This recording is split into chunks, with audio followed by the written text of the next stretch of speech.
लिख दिया था ना ये, he or she are eligible for election for any number of terms।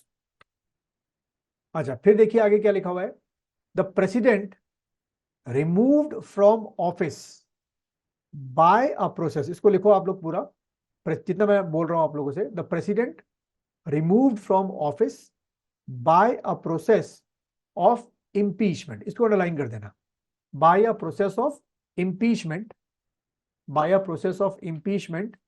और क्यों, उसका रीजन दे रखा है यहां पर, for violation of the constitution, for violation of the constitution. ये जो आपका पूरा आपका वर्ड है, ये सेंटेंस आपका पूरा, ये अपने आप में पूरा, आप मान लो कि आपके जो मेंस का एग्जाम है, ठीक है, एमसीक्यू में तो नहीं आता पर मेंस के एग्जाम के लिए पूरा बना हुआ है कि भाई what is the meaning of violation of constitution according to the constitution for president. अब आप में से कोई मुझे बता पाएगा कि वायलेशन ऑफ कॉन्स्टिट्यूशन का मतलब क्या होगा, मतलब हम कब बोलेंगे कि प्रेसिडेंट ने क्या किया है, वायलेशन ऑफ कॉन्स्टिट्यूशन किया है, एनी आइडिया? आप वो कौन सी ऐसी सिचुएशन है या कौन सा ऐसा प्रेसिडेंट का एक्शन है जिसको आप बोलोगे भाई ये तो वायलेशन ऑफ कॉन्स्टिट्यूशन है? हाँ, कोई गेस कर सकते हो? सो फंडामेंटल राइट्स को फॉलो ना करके, या फिर फंडामेंटल राइट्स को फॉलो ना करके, पर ठीक है, पर वो खुद ना करे फॉलो, चलो ठीक है, ठीक है, मान लिए, चलो अनामिका, एनी गेस? कोई गेस नो नहीं? आइडिया। देखो, सिंपल, इसको समझने के लिए हमको ये समझना पड़ेगा कि प्रेसिडेंट के काम क्या होते हैं। प्रेसिडेंट के काम क्या होते हैं कि जो भी आपके बिल्स उनके पास आ रहे हैं उनको क्या करना, साइन करना, ये हम आगे पढ़ेंगे। और क्या करना, अगर उनको वो बिल में कुछ खामियां लगती है तो एक बार रिटर्न करना, मनी बिल को छोड़ के, ऑर्डिनरी बिल को। और तीसरा एक ऑप्शन क्या होता है तुम्हें बता दूं कि जितने भी आपके ऑर्डिनरी बिल है, प्रेसिडेंट के पास तीन ऑप्शन हो सकते हैं। पहला है कि उस पर साइन कर दे, चलो भाई बिल पास हो गया। दूसरा ऑप्शन है कि उसको रिटर्न कर दे, लेकिन सिर्फ एक बार लेकिन ये ऑर्डिनरी बिल के साथ हो रहा है। और तीसरा ऑप्शन क्या है, पॉकेट वीटो, यानी कि बिल को अपनी पॉकेट में रख ले, ना तो बिल को वो रिटर्न, ना तो बिल को वो क्या कर रहे हैं, रिटर्न कर रहे हैं, और ना ही बिल को साइन करके वापस भेज रहे हैं, तो इसको बोलते हैं पॉकेट वीटो। तो अगर वो हर बिल को ऐसा करने लगे कि जो भी पार्लियामेंट बिल पास कर रही है हर बिल को क्या कर रहे हैं, अपने पॉकेट विंडो में रख ले रहे हैं, क्योंकि अगर आप हर बिल को पॉकेट में रख लो तो भाई तब तो लॉ एंड ऑर्डर खराब हो जाएगा। भाई कोई भी कानून नया बनता है, कुछ भी नई चीज आती है, पार्लियामेंट में पास होनी जरूरी है। तो आपने पूरी गवर्नमेंट को ही एक तरीके से क्या कर लिया, हाईजैक कर लिया, हर बिल को अपने पास रख लिया। तो उस समय हम बोलेंगे कि प्रेसिडेंट ये इंटेंशनली कर रहे हैं सरकार को परेशान करने के लिए, तो हम क्या बोलेंगे, वायलेशन ऑफ द कॉन्स्टिट्यूशन बोलेंगे। ठीक है, तो ये कुछ चीजें आपकी ऐसी होती है। या फॉर एग्जाम्पल जैसे अभी के बोले कि प्रेसिडेंट जो है, जो रूलिंग पार्टी उनका फेवर कर रहे हैं, जो अपोजिशन है उनकी बात ही नहीं सुन रहे हैं, मान लो अगर ऐसा करते हैं प्रेसिडेंट, तो वो भी क्या माना जाएगा, वायलेशन ऑफ द कॉन्स्टिट्यूशन। तब हम क्या करेंगे, उनके खिलाफ इंपीचमेंट करेंगे। ठीक है, पहली चीज। अब एक फॉर्मूला लिखो, 61 1/4, 14, उसके बाद 2/3, उसके बाद 2/3। ये फॉर्मूला याद रखना, 61 1/4, फिर 14, उसके बाद 2/3 और 2/3। लिखा? फिर यस। क्वेश्चन कैसे बनते हैं, देखो। सबसे पहला ये जो आर्टिकल 61 है, ये क्या है, 61 एक आर्टिकल है हमारे कॉन्स्टिट्यूशन में। इसमें ये लिखा हुआ है कि कैसे किसी प्रेसिडेंट को इम्पीच करते हैं। तो यहां से पहला हमारा क्वेश्चन बन जाएगा आपके एमसीक्यू के लिए, क्या, कि वो कौन सा इन चारों में से आर्टिकल है जिसमें इम्पीचमेंट प्रोसेस लिखी है प्रेसिडेंट की, तो क्या टिक करके आना, 61। ठीक। दूसरी चीज, 1/4, 14, 2/3, 2/3 क्या है? हम जानते हैं कि हमारी पार्लियामेंट में दो हाउसेज हैं। ठीक है, पहला हाउस हमारा क्या है, लोकसभा, और दूसरा क्या है हमारा, राज्यसभा। यहाँ पे हमारे 552 सीट्स हैं, यहाँ पे हमारी 250 सीट्स हैं। ठीक है, अब जो मैं पॉइंट बोल रहा हूँ वो पहला क्वेश्चन बन जाता है एग्जाम में, कि प्रेसिडेंट को इम्पीच करने का प्रोसेस अंडर द आर्टिकल 61 किसी भी हाउस में शुरू हो सकता है, चाहे वो लोकसभा में शुरू हो, चाहे वो राज्यसभा में शुरू हो। तो एक क्वेश्चन आपका यहां से बन गया। क्वेश्चन क्या बोलते हैं वो, कि प्रेसिडेंट को इम्पीच करने का प्रोसेस बताओ इन चारों में से किस हाउस में शुरू होता है। तो वहां पे एक ऑप्शन में होगा, एक ए में लिखा होगा लोकसभा, बी में लिखा होगा राज्यसभा, सी में लिखा होगा लोकसभा और राज्यसभा, तो आप सी टिक करेंगे। यानी कि इम्पीच करने का प्रोसेस किसी भी हाउस में शुरू हो सकता है, लेकिन शुरू करने के लिए आपको 1/4 का क्या चाहिए, सपोर्ट। यानी कि अगर आपको लोकसभा में शुरू करना है तो 552 का 1/4 सपोर्ट, और अगर आपको राज्यसभा में शुरू करना है तो यहाँ पे 250 का 1/4 सपोर्ट। ठीक है, आपकी मर्जी, आप किसी भी हाउस में शुरू करें। तो मान लो हमने कहाँ शुरू किया, लोकसभा में शुरू किया, हम मान के चलते हैं। ठीक है, फिर क्या होगा, 14 क्या है, 14 डेज का टाइम है। एक लेटर जाएगा प्रेसिडेंट साहब के पास कि भैया ऐसा है, आपके खिलाफ जो है इम्पीचमेंट शुरू हुआ है, और ये आपका एक लेटर है जिसमें ये आपके खिलाफ एलिगेशन लगे कि आप भाई वायलेशन ऑफ कॉन्स्टिट्यूशन कर रहे हैं। ठीक है, और 14 डेज का उनको टाइम दिया जाएगा कि 14 दिन के बाद आप अपनी पूरी जो हमने जो आपके ऊपर एलिगेशन लगाए हैं, इनकी सफाई में आपको जो भी बोलना है आप पार्लियामेंट के अंदर आके बोलो। तो 14 दिन बाद पार्लियामेंट में प्रेसिडेंट साहब आएंगे, अपनी सफाई में जो भी उनको पॉइंट्स देने होंगे वो देंगे। अब अगर पार्लियामेंट के लोग सेटिस्फाइड हो जाएं तो ठीक है, वरना 2/3 का सपोर्ट चाहिए कहाँ से, लोकसभा में, मतलब पास करने के लिए। और फिर ये बिल कहाँ जाएगा आपका, राज्यसभा में, वहां भी 2/3 का सपोर्ट, और आपके प्रेसिडेंट साहब बाहर। ये समझ में आ गया, 3-4 पॉइंट समझ में आ गए। किसी भी हाउस में हो सकता है, शुरू करने के लिए 1/4 चाहिए, फिर 14 डेज का टाइम देंगे प्रेसिडेंट को, उसके बाद पहले हाउस में लोकसभा में पास करेंगे 2/3 से, और फिर राज्यसभा में पास करेंगे, और प्रेसिडेंट साहब इम्पीच हो गए, उनको बाहर का रास्ता दिखा दिया गया। क्लियर है यहाँ तक ये formula, Harshita, Anamika, yes clear? Sir. ठीक है, तो यस। यहाँ पे या तो क्वेश्चन घुमा के पूछ लेंगे कितने दिन का नोटिस दिया जाता है, या इम्पीच शुरू करने के लिए क्या बहुमत चाहिए, 2/3, 3/4 और एक 1/10 या 1/4। तो आपको यहाँ से याद हो गया 1/4, या सीधा सिंपल आपका आर्टिकल क्या हो गया, 61। देखो अभी मैं किसकी बात करूं, आपके यूपीएससी और पीसीएस की बात करूं। मैं पहले देखता था कि पहले आर्टिकल नहीं आते थे, अभी आजकल आर्टिकल पूछ रहे हैं ये लोग बहुत। तो थोड़ा सा पेनफुल है, लेकिन क्या करें कि आपके ना कम से कम 15 क्वेश्चन मान के चलो कॉन्स्टिट्यूशन के आते ही आते हैं, 15 से 20 में मान के चल रहा हूँ। और उसमें आजकल आर्टिकल बहुत आ रहे हैं, तो मैं हर चैप्टर के बाद आपको मेन मेन जो आर्टिकल्स हैं वो भी कराऊंगा, एक लिस्ट कराऊंगा। थोड़ा सा मगअप करना पड़ेगा, अभी जो हाल में पेपर हुआ उसमें भी देख रहा हूँ मैं, आर्टिकल बहुत आ रहे हैं। चलो आगे बढ़ते हैं हम लोग। तो इतना आप लोग को याद हो गया होगा भाई कैसे इम्पीच हम लोग करते हैं। अब अगला है कि इसको छोड़ दो, पॉइंट भी इतना काम का नहीं है। हाँ, अगला लिखो, following persons did not participated in the impeachment process. कौन नहीं करते हैं, इसको लिखिएगा, पहले हेडिंग डाल दो, following persons did not participate, did not participate या participated in the impeachment process.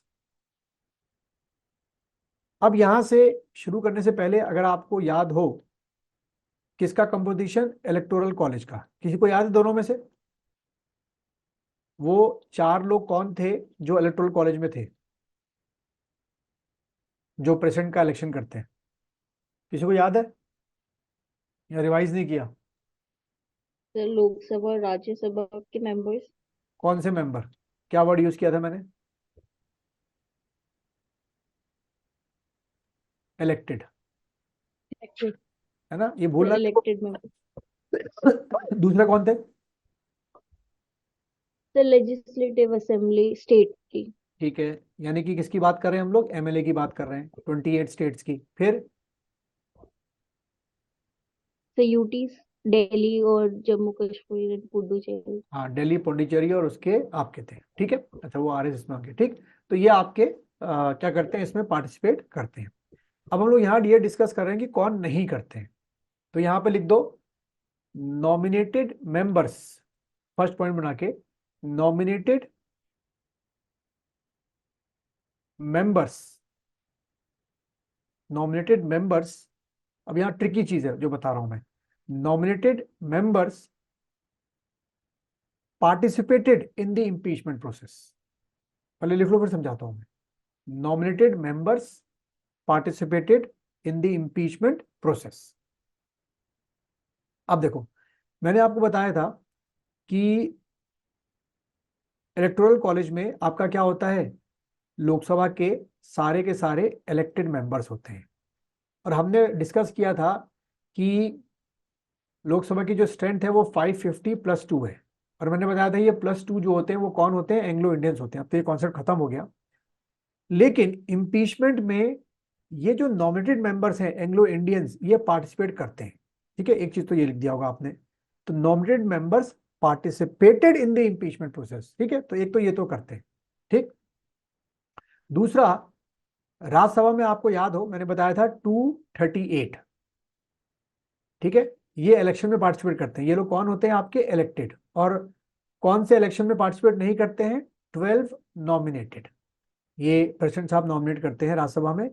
लेकिन ये जो 12 मेंबर है, ये इनके इम्पीचमेंट में पार्टिसिपेट करेंगे। ठीक है, तो यानी कि दो आपके क्या हो गए, एंग्लो इंडियंस, वो इम्पीचमेंट में पार्टिसिपेट करेंगे। और आपके कौन हो गए, 12 राज्यसभा के मेंबर, वो भी इनके किसमें, इम्पीचमेंट में पार्टिसिपेट करेंगे। ठीक है, समझ में आ गया। नॉमिनेटेड मेंबर्स इलेक्शन में पार्टिसिपेट नहीं करते हैं, लेकिन प्रेसिडेंट के इम्पीचमेंट में पार्टिसिपेट करते हैं। याद रहेगा ये दोनों को, अनामिका, अर्शिता, ये समझ में आया नहीं आया? Yes sir. ठीक, अनामिका समझ में आ गया कि कंफ्यूजन हो गया? फिर कंफ्यूजन हो गया। कंफ्यूजन कहाँ से हुआ, पहले ये बताओ। भाई हमने क्या पढ़ा था इलेक्टोरल कॉलेज का, आपने मुझे अभी बताया कि इलेक्टोरल कॉलेज में आपके क्या हो गए, लोकसभा के मेंबर्स हो गए, जो मैंने बताया था कौन होते हैं, 550, वो इलेक्शन में पार्टिसिपेट करते हैं। ठीक है, दूसरे क्या बताए थे हमने, राज्यसभा में जो आपके क्या होते हैं, 238, वो पार्टिसिपेट करते हैं। क्योंकि ये दोनों के साथ क्या वर्ड यूज होता है आपका, इलेक्टेड वर्ड यूज होता है। ठीक है, अब मैं वही बात बोल रहा हूँ, इसको हटा देता हूँ ना, फिर कंफ्यूजन इससे हो रहा है, इसको छोड़ दो। तो कौन नहीं करते हैं तो इलेक्शन में पार्टिसिपेट, यहां से आपके +2 नहीं करते हैं इलेक्शन में पार्टिसिपेट। और राज्यसभा में कौन नहीं करते हैं, 12 नहीं करते हैं। ठीक है, लेकिन ये 2 और 12 जब इंपीचमेंट की बारी आती है तो ये पार्टिसिपेट करेंगे बस। ठीक है, ये 2 और 12। यस। ठीक, एक तो ये हो गया। अच्छा, अब अगला लिखो पॉइंट बना के, लिखिएगा। ये थोड़ा सा ना आप लोग को, थोड़ा सा मैंने घुमा के लिख दिया तो थोड़ा सा आप लोग घूम रहे हो। अब दूसरा लिखो पॉइंट, सेकंड आपका, सेकंड पॉइंट लिखना बना के,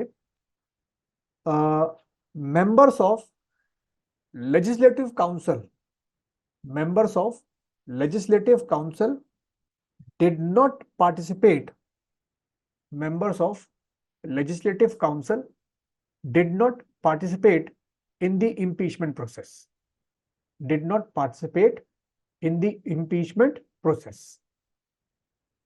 ठीक है, मैंने बताया था कि हमारे 28 राज्यों में से अभी 7 राज्यों में क्या है, आपकी काउंसिल है, जिसको हम लोग क्या बोलते हैं, विधान परिषद बोलते हैं, जैसे यूपी में है। ठीक, तो ये लोग क्या करेंगे, पार्टिसिपेट नहीं करेंगे। तो ये तो वैसे भी इलेक्शन में पार्टिसिपेट नहीं करते हैं, प्रेसिडेंट के इलेक्शन में भी नहीं थे ये लोग, और इसके इंपीचमेंट में भी नहीं होंगे। सेकंड पॉइंट लिख दिया, members of legislative council did not participate in the impeachment process. देखो अभी लिख लो, जब दोबारा पढ़ोगे तो समझ में एक इमेजिनेशन कर लोगे। हर्षिता लिख दिया सेकंड पॉइंट, अनामिका लिख दिया, कौन नहीं करता है। Yes sir. अब थर्ड लिखो आपका, थर्ड कौन नहीं करता है, थर्ड लिखिएगा, members of Delhi and Puducherry Assembly, members of Delhi and Puducherry Assembly did not participate in the impeachment process. Members of Delhi and Puducherry Assembly did not participate in the impeachment process. जहां did not लिखा है उसको underline कर दो, did not participate in the impeachment process। ये तीसरा हो गया आपका। और चौथा लिख दो, फोर्थ आपका जो मैंने यहां पे लिखा था उसको मैं अब थोड़ा सा एक्सप्लेन करके लिखा दे रहा हूं, members of state assembly did not participate in the impeachment process.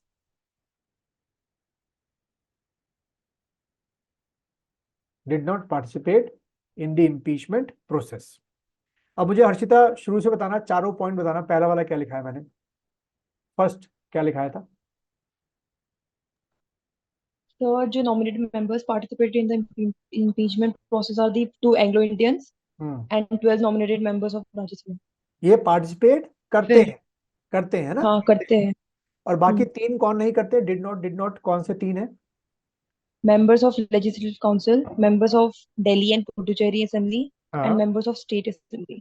जो कि 28 स्टेटों के हैं। ठीक है, ठीक। अनामिका समझ में आया चारों पॉइंट? कौन एक करता है और कौन 3 नहीं करते हैं? Yes, sir, understand.